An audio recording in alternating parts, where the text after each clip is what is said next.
Hello YouTube family. तर आज बनवले आपण बाजऱ्याच्या खारोड्या अगदी पारंपरिक पद्धतीनं, जशी माझी आई आजी बनवायची सेम तशाच पद्धतीने इथं मी बाजऱ्याच्या खारोड्या तुम्हाला दाखवलेल्या आहे. तर चला मग रेसिपी बघू. तर त्यासाठी घेतले होते इथं मी 5 किलो बाजरे घेतले होते. बाजरे अगोदर निवडून घ्यायचे. स्वच्छ निवडून झाले की पाण्याने धुवून घ्यायचे. 1 ते 2 पाण्याने अगोदर धुवून घ्यायचे आणि नंतर त्यात पाणी घालून 10 मिनिटासाठी भिजू घालायचे बाजरे.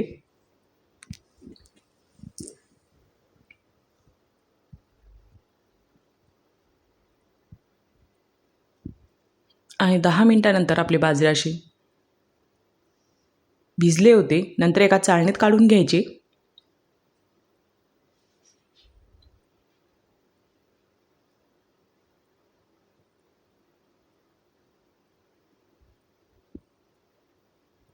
चाळणीत काढून झाले की एक साडी घ्यायची. साडीवर आपले बाजरे टाकून द्यायचे.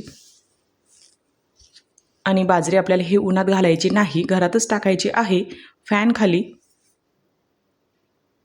आणि सर्व बाजरे इथे मी काढून घेतले. आणि नंतर साडीवर टाकले सुकासाठी. आणि याला आपण अर्धा तास सुकू देणार आहे बाजऱ्यांना.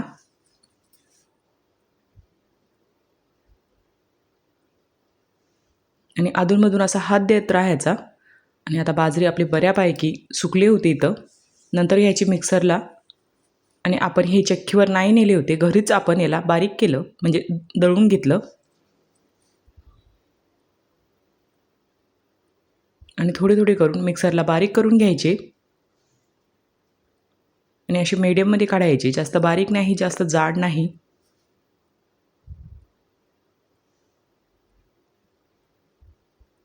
आणि सर्व बाजरीचं पीठ इथं मी मिक्सरला बारीक करून घेतलं होतं. आणि नंतर सर्व बाजरीचं पीठ इथं माझं काढून तयार झालं होतं. आणि तुमचं जर थोडं जाड असलं तर चाळून घ्यायचं आणि परत ते जाड असलं की ते मिक्सरला लावून घ्यायचं. माझं तसं जाड वगैरे राहिलं नव्हतं.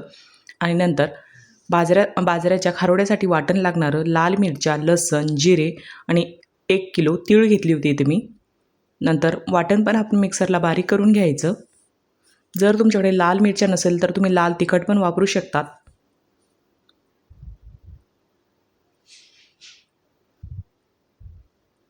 आणि इकडं अगोदरच मी गरम पाणी करण्यासाठी ठेवलं होतं.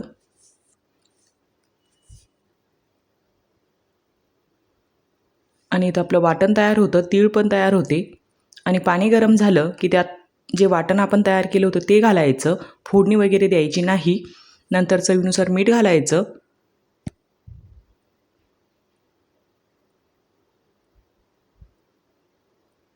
आणि नंतर उकळ आला की असं थोडं थोडं करून बाजऱ्याचं पीठ त्यात घालायचं.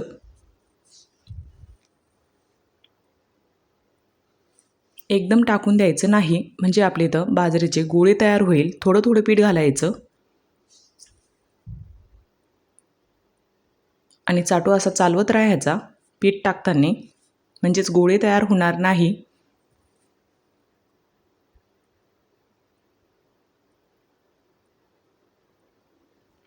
5 किलो आपले बाजरीचं पीठ होतं आणि 1 किलो तीळ होतं, म्हणजे असं 6 किलो आपलं सर्व हे झालं होतं. तर 6 किलोसाठी 1 हंडा मला इथं पाणी लागलं होतं.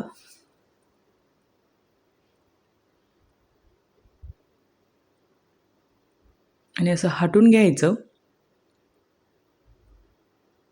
आणि नंतर थोडे वरून तीळ घालायचे. आणि काही तीळ आपण वरून लावणार आहे. अर्धे तीळ मी पिठात टाकून घेतले होते.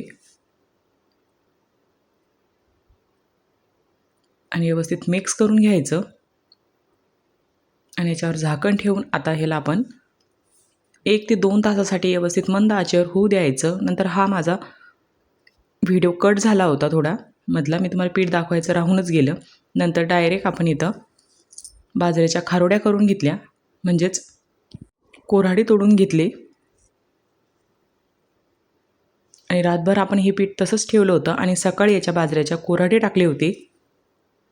आणि नंतर इथं सर्व माझ्या बाजरीचे कोऱ्हाडे तोडून झाले होते.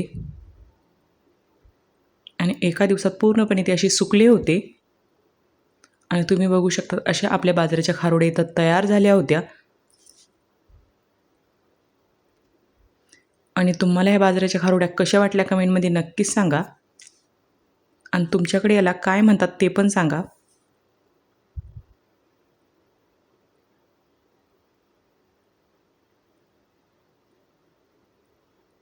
Thank you.